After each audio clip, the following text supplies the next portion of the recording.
Friends, pile సమస్యతో బాధపడేవారు ఈ రోజు చూపించబోయే 2 రెమెడీస్ ను ఫాలో అయితే చాలు ఈ సమస్య నుంచి మీరు చాలా త్వరగా బయటపడతారు.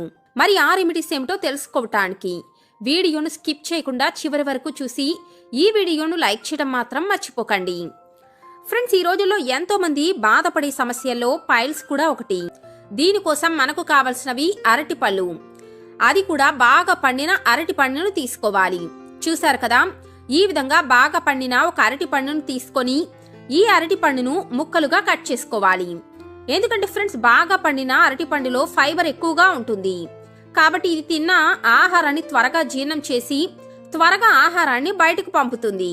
దీంతో పైల్ సమస్య రాకుండా చేస్తుంది. అలాగే ఇప్పుడు చూశారు కదా, ఇప్పుడు మనకు కావాల్సినది ఇదేమిటి అంటే పచ్చకర్పూరం. ఇది మామూలు కర్పూరం కాదు, పచ్చకర్పూరం.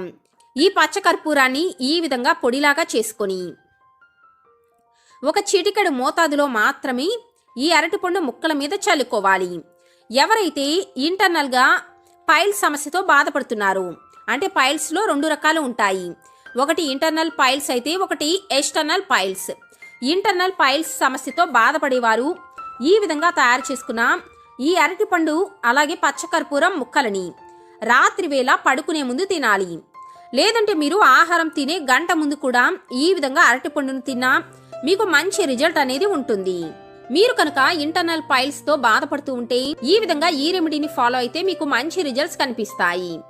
అలాగే మీరు కనుక ఎక్స్టర్నల్ పైల్స్ తో బాధపడుతూ ఉంటే, అంటే పైల్స్ అనేవి బయటకు వచ్చి రక్తస్రావంతో బాధపడుతూ మల విసర్జన సమయంలో బాధపడుతూ ఉండేవారు, ఇప్పుడు చెప్పబోయే రెమెడీని ఫాలో అయితే మీకు మంచి రిజల్ట్స్ కనిపిస్తాయి.